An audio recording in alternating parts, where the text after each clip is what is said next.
ভারতবর্ষের স্বাধীনতা আন্দোলনে যে সকল স্বাধীনতা সংগ্রামী অগ্রণী ভূমিকা পালন করেছিলেন তার মধ্যে অন্যতম ছিলেন সুভাষচন্দ্র বসু। এই মহান বিপ্লবী, তিনি জাতীয় কংগ্রেসের একজন সদস্য হয়েও তার মধ্যে সবসময় একটা বামপন্থী মানসিকতা কাজ করেছে, যার ফলে তিনি জাতীয় কংগ্রেস থেকে বেরিয়ে যেয়ে তিনি সশস্ত্র আন্দোলনের মাধ্যমে ভারতের স্বাধীনতা এবং ভারতের সার্বভৌমত্বকে বজায় রাখার জন্য আন্দোলন করেছিলেন। এই মহান বিপ্লবী নেতাজি সুভাষচন্দ্র বোস, তিনি ভারতবর্ষের উড়িষ্যার কটক শহরে 1897 খ্রিস্টাব্দের 23শে জানুয়ারি জন্মগ্রহণ করেছিলেন।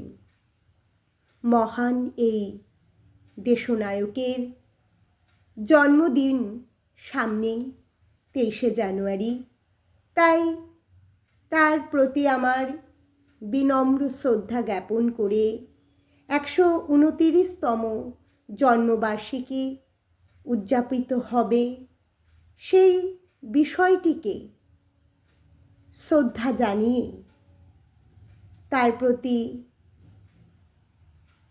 আমার বিনম্র প্রণাম জ্ঞাপন করে একটি কবিতা তাকে নিয়ে লেখা, সেই কবিতাটি আমি আপনাদের সামনে এখন উপস্থাপন করব। কবিতাটির নাম নেতাজি তুমি কোথায়। হে বিপ্লবী নেতাজি, অনেক বছর হয়ে গেছে তুমি এই পৃথিবীতে নেই। জানি তুমি আছো সকল ভারতবাসীর অন্তরে। জানি তুমি আছো তরুণের রক্তধারায়। রয়েছ তুমি ভারত মাতার স্নেহ ভরা কোমল আঁচলের বাঁধনে। ইংরেজরা চলে গেছে স্বদেশে, বহু বছর হয়েছে। পরাধীনতার গ্লানি থেকে এখন মুক্ত এই বৃহৎ ভারতবর্ষ। হে বীর বিপ্লবী, তুমি এখনো ভারতবর্ষের প্রতিটি প্রান্তরে প্রান্তরে স্মরণীয় হয়ে আছো। শুধু ভারতবর্ষ নয়, তুমি ভারতের বাইরে জাপানে, রাশিয়ায়, চীনে, তাইওয়ানে, পৃথিবীর সকল প্রান্তে আজও স্মরণীয় হয়ে আছো, বরণীয় হয়ে আছো। তুমি চেয়েছিলে ভারতবর্ষের স্বাধীনতা। সে স্বাধীনতা শুধুমাত্র ইংরেজদের পরাধীনতা থেকে মুক্তি নয়, সে স্বাধীনতা সকল দেশবাসীর স্বাধীনভাবে বেঁচে থাকার মূল্যবোধ।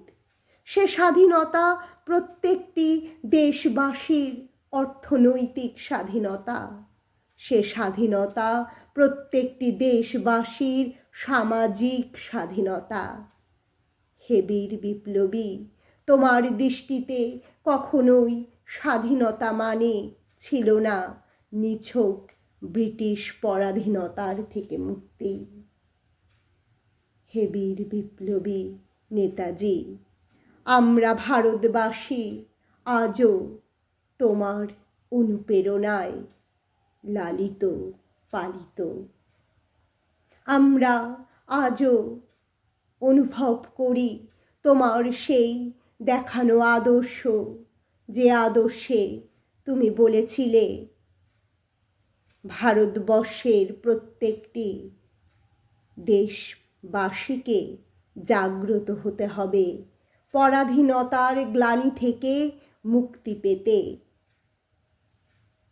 কিন্তু হে নেতাজি, আমরা আজও দেখতে পাই, আমরা স্বাধীন ভারতবর্ষেও আজও অলিতে গলিতে দেখতে পাই ছটফট করতে থাকতে দেখি হাজার হাজার দরিদ্র মানুষকে দারিদ্র্যের জ্বালায়।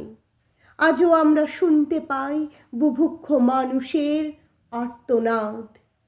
লক্ষ লক্ষ শিক্ষিত যুবক যুবতীরা কর্মহীন হয়ে ছটফট করছে বেকারত্বের জ্বালায়।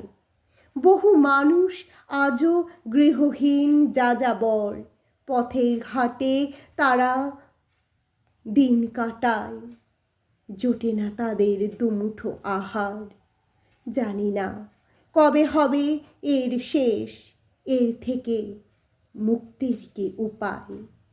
স্বাধীন ভারতে আমরা আবার কবে থাকব সকলে একই সাথে সুখে আনন্দে। আবার আমরা কবে পাব সেই সোনার ফসল ফলা ভারতবর্ষকে, যেখানে থাকবে না কোনো শোষণ, অন্যায়, অবিচার, হবে না কোনো কিছু বৈষম্য, কষ্টে কারো নয়ন থেকে ঝরবে না অশ্রুধারা। হে বিপ্লবী নেতাজি, ভারত মাতা এখনো অসহায়, তার সন্তানদের প্রতি দুঃখ লাঞ্ছনায়। মাতৃহৃদয় শোকাহত, ভারত মাতা চিৎকার করে আজও তাই ডাকছে তোমায়। নেতাজি তুমি কোথায়, নেতাজি তুমি কোথায়, নেতাজি তুমি কোথায়।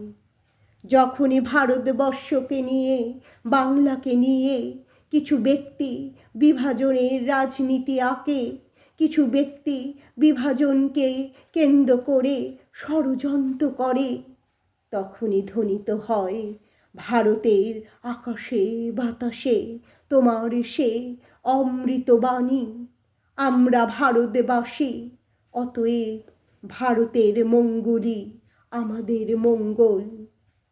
It is our duty to pay for our liberty with our own blood. ধন্যবাদ।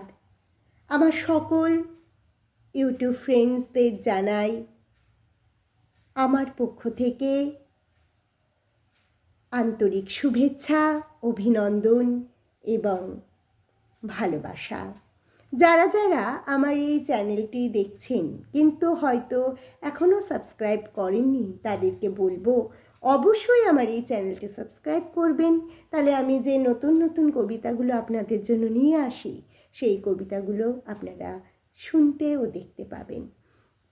এবং এই কবিতাগুলো আপনাদের কেমন লাগছে অবশ্যই কমেন্টে জানাবেন। কবিতাগুলো আপনাদের কতটা ভালো লাগছে, এবং আপনারা আপনাদের প্রিয় বন্ধুদের, প্রিয় মানুষকে কিন্তু এই কবিতাগুলো উপহার হিসেবে দিতে পারেন। তার জন্য অবশ্যই শেয়ার করবেন, এবং আপনাদের যদি ভালো লাগে তাহলে অবশ্যই চ্যানেলটি সাবস্ক্রাইব করে নতুন নতুন নোটিফিকেশান পাবার জন্য প্রস্তুত থাকবেন। তাই সকলকে বলবো আমার আজকের অনুষ্ঠান এখানেই সমাপ্ত করব, এবং পরে আমি অন্য কোনো টপিক নিয়ে আপনাদের সামনে আমার কবিতা উপস্থাপন করব। সকলে সুস্থ থাকবেন এবং সকলে ভালো থাকবেন।